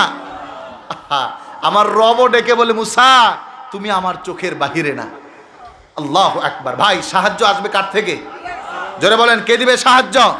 বিজয় দেওয়ার মালিক কে? আমাদের হেফাজতের মালিক কে? ইজ্জত রক্ষা করার মালিক কে? কোরআনের ইজ্জত, নবীর ইজ্জত রক্ষা তো আল্লাহ করবেন। আমরা একটু মাঝে মাঝে স্লোগান দেই এটা বোঝাতে যে, ইয়া রাসূলুল্লাহ, ইয়া হাবিবাল্লাহ, আমরা আপনার দলের সৈনিক। হে আল্লাহ, আমরা আপনার নবীর দলের সৈনিক। ওরকম ইমান তো আমাদের নাই সাহাবীদের মতো, কিন্তু আমাদের ইমানের জায়গা থেকে আমরা পরিচয় দেওয়া। আমার ভাইরা, নবীজি চলে গেলেন মদিনায়। মদিনায় গিয়ে সংগঠন করলেন, আরেকটা বড় সনদ করলেন। সেখানে ইহুদি, নাসারা, খ্রিস্টান, হিন্দু, বৌদ্ধ তথা মুসলমান ব্যতি রেখে যত ধর্মের মানুষ ছিল, old testament, new testament, Zendavesta, Mahabharata, Ramayana, Gita, Tripitaka যা ছিল, সব মানুষকে সমান অধিকার দিলেন যে হ্যাঁ, রাষ্ট্র ধর্ম মুসলমানেরই থাকবে, কিন্তু প্রত্যেক ধর্মের মানুষ ধর্মীয় সম্প্রীতি নিয়ে তার অধিকার পাবে। আমাদের দেশেও এটা আছে না নাই? পৃথিবীর ইতিহাসে কোন দেশ, একটা দেশ পাকলে তোমরা আমাকে দেখাও যেই দেশে 32,000 মন্দিরে প্রধানমন্ত্রী কর্তৃক 500 কেজি চাল 3,500 করে টাকা দেওয়া হয়েছে। এটা মাত্র বাংলার জমিনেই সম্ভব এবং মুসলমান শাসকদের দিয়ে সম্ভব। কথা বলো ঠিক কিনা? এদেশে মন্দিরে পূজা হয়, মুসলমানের সন্তানরা পাহারা দেয়। এদেশে মন্দিরে পূজা হয়, পাশেই মসজিদে আজান হয়, একজনের পূজায় মসজিদে আজান দিতে গিয়ে হামলা করে না।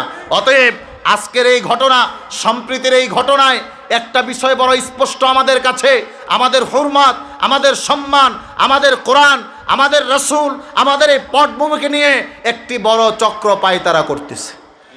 কথা বলেন ঠিক কিনা? সে মুসলমানের দলের মুনাফিকও হতে পারে, হিন্দু দলের মুনাফিকও হতে পারে। আমরা আমাদের প্রধানমন্ত্রীর কাছে আবেদন জানাই, আমরা ময়দানে মারামারি করতে যাইতে চাই না। আমি আপনাদেরকে এটা বলছি না যান গিয়ে আরেকজনের ঘাড় ছিঁড়ে দেন, এটা বলছি অন্তত আবেদন জানান যে এই কাজ করেছে তারা জাতির সামনে ফাঁসির রায় ঘোষণা করতে হবে। কারণ আমাদের দিলে লাগছে কোরআন, পারি আর না পারি মহাব্বত আছে না? কি এরকম কোন যুবক আছে যে তোমার 1 লাখ টাকা দিব, কোরআনকে লাথি দাও, একটা মুসলমানের সন্তান পারবে? জোরে বলেন, পারবে? আপনারা মনে রাগ করতেছেন আমার উপর, খারাপ লাগতেছে? একটু জিকির করুন, লা ইলাহা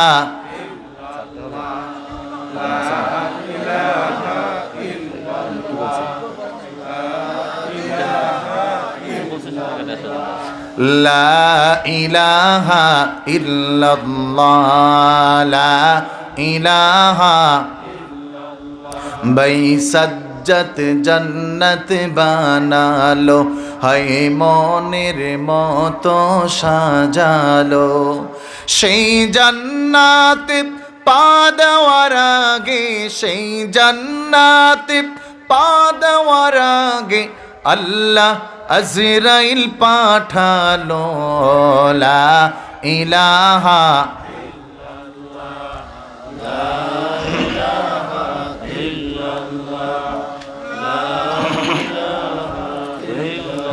লা ইলাহা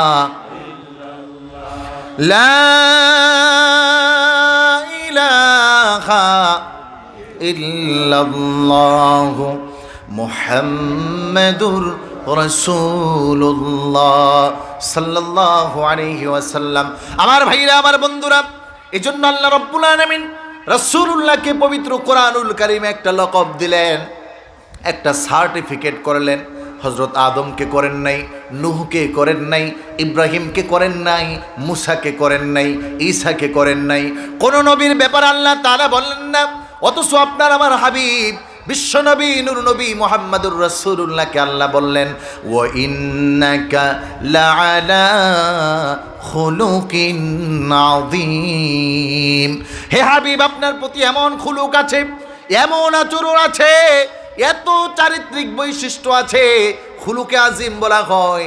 কেউ যদি তাকে মারে, তাকে ধরে আদর করে দেওয়া, তাকে মায়ের না দেওয়া, ক্ষমা করে দিয়ে ক্ষান্ত না হওয়া, ক্ষমা করা, কাছে ডেকে আদর করে দেওয়া। রাসূলুল্লাহ সাল্লাল্লাহু আলাইহি ওয়াসাল্লাম মদিনায় গোত্র প্রধানদেরকে ডেকে বললেন, মদিনা আমাদের, যদি কেউ আক্রমণ করে মদিনাকে রক্ষা করব। যার যার ধর্ম শেষে পালন করবে, কেউ কারো উপরে জুলুম করবে না, নির্যাতন করবে না। কিন্তু মক্কার ইহুদি, মদিনার ইহুদিগুলো রাসূলুল্লাহর চুক্তি ভঙ্গ করলো। খেয়াল করেন, এখন যদি আমাদের দেশের এই যে আমরা আইন চাইলাম, ফাঁসি চাইলাম, কেন? কারণ এই দেশের কোনো হিন্দু যদি এই যে একটা চুক্তি, যে হ্যাঁ ধর্মীয় সম্প্রীতি থাকবে, এটা নষ্ট করে, তাহলে তাকে ফাঁসিতে দেওয়া এটা কোরআনের আইন। রাসূলুল্লাহ সাল্লাল্লাহু আলাইহি ওয়াসাল্লাম সূরা হাসর পড়বেন সবাই গিয়ে বাসায়। যখন ইহুদিরা পায়তারা করলো, তারা চুক্তি ভঙ্গ করে মক্কার মুশরিকদেরকে বলল, তোমরা আক্রমণ করো, আসলে আমরা তোমাদেরকে সহযোগিতা করব। ইভেন কি তারা এইটা করতে গিয়ে, ভালো করে শুনেন, এইটা করতে গিয়ে মদিনার মুনাফিকরা মসজিদও বানাইছে, যাকে কোরআনে বলছে মসজিদে দিরার। অনেক আলোচনা, তার মানে বোঝা গেল শয়তান শয়তানি করে অনেক সময় হুজুরের সুরত দইরা। কথা বুঝেন নাই? অমুসলিমরাও আমাদের ক্ষতি করবে, মুসলমানের মধ্যে মুনাফিকরাও ক্ষতি করবে। অনেক সময় মসজিদ বানানোর সুরত দইরা, অনেক সময় দাড়ি টুপি পইরা, অনেক সময় জুব্বা গায়ে দিয়ে, অনেক সময় মুসলমান নাম দিয়ে। কথা বলেন ঠিক কিনা? এই জন্য আমাদের প্রশাসনের যেই ভাইরা আছেন, তাদের কাছে আমাদের করজোর অনুরোধ, কোনো মুসলমান আরেক হিন্দুর মন্দির ভাঙতে পারে না। তার ধর্ম পালন করতেছি, করবে, তবে কখন করবে? যখন তার উপর আক্রমণ করবে। এখন আপনারা একটু সচেতন হলে এই আক্রমণগুলো আর করতে পারবে না, তাদেরকে ধরা সহজ হবে। কিন্তু দুঃখ লাগে যখন মুসলমানের দেশে মুসলমানের উপরই সব দায়ভার যায়, তখন মনে হয় এই দেশটাই আর হইলটা কি। আল্লাহ আমাদের বুঝার তৌফিক দান করুক, বলুন আমিন। ভাইরা আমার, অনেক কথা। নবীজি মদিনা অনেক দিন থাকলেন, বদর হলো, উহুদ হলো, কত কিছু হয়ে গেল, কত কেউ মরে গেল। খেয়াল করেন, খেয়াল করেন, সামনে ভালো কথা, অল্প সময়ে অনেক কথা বলতেছি।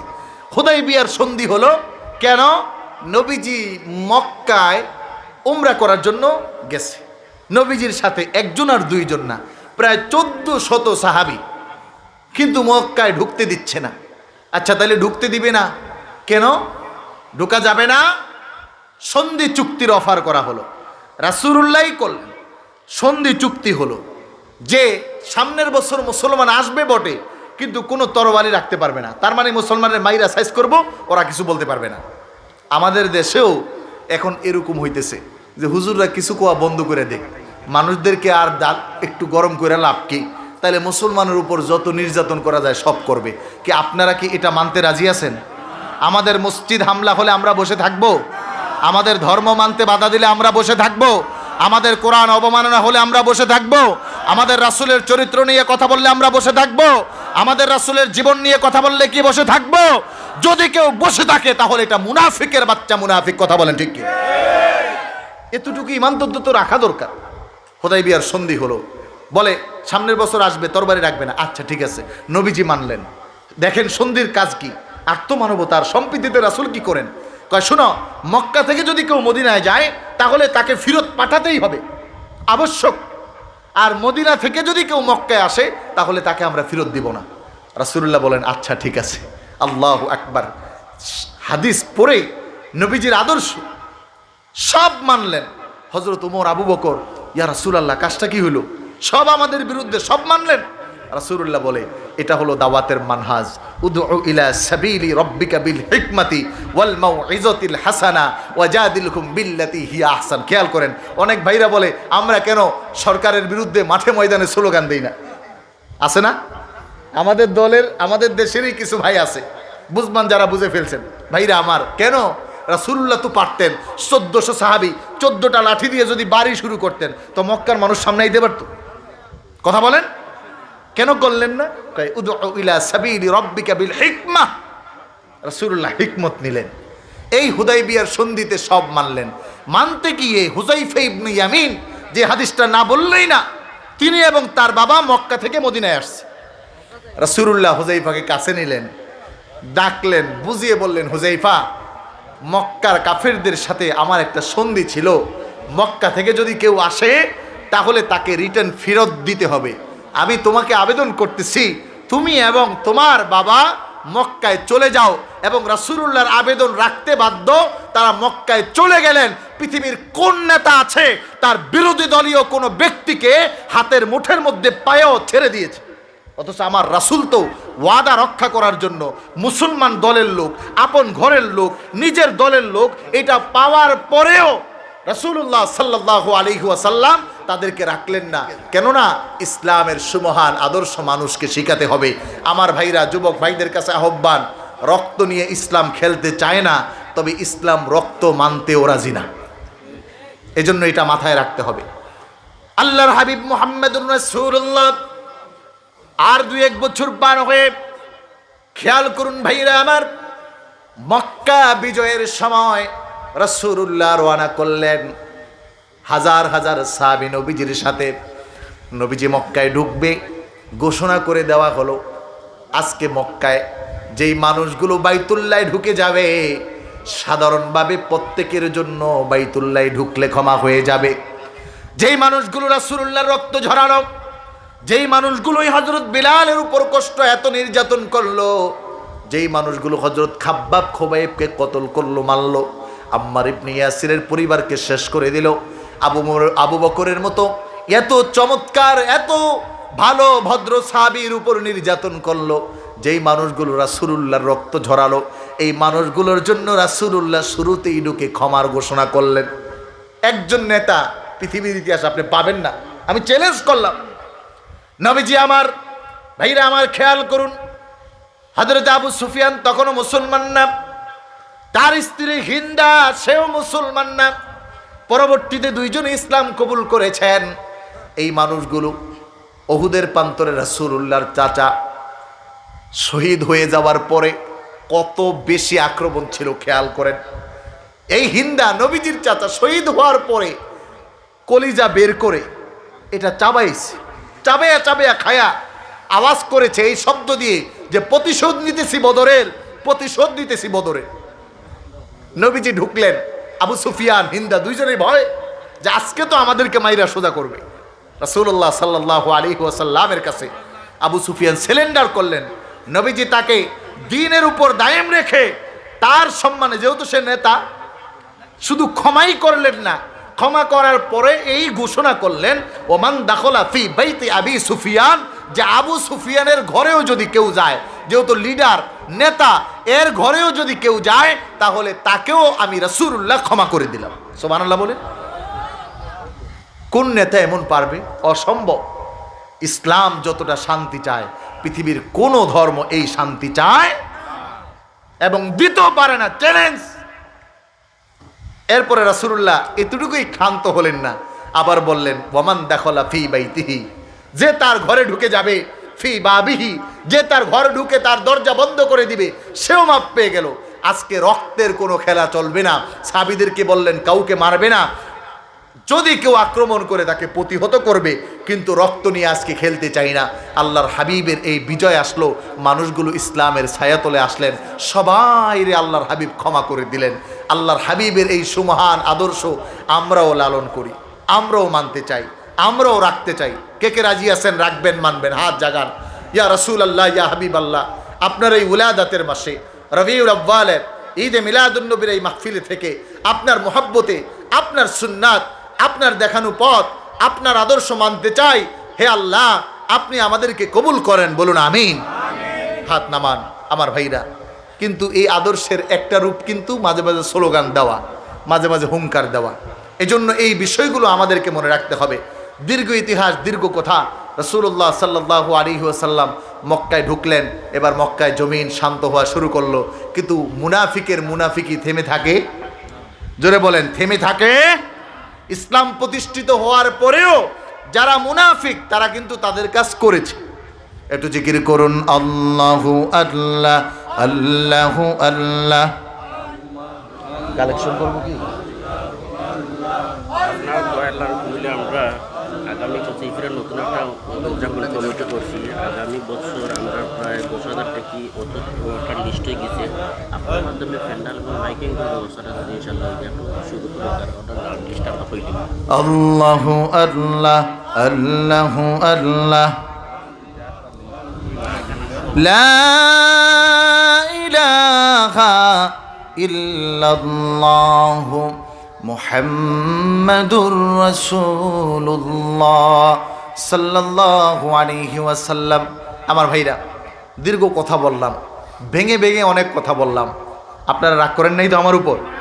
এই মাহফিল হওয়াতে কিছু অন্তত তো শিখলেন নাকি? না কিছু মনে নাই? একটু মনে নাই আলোচনার?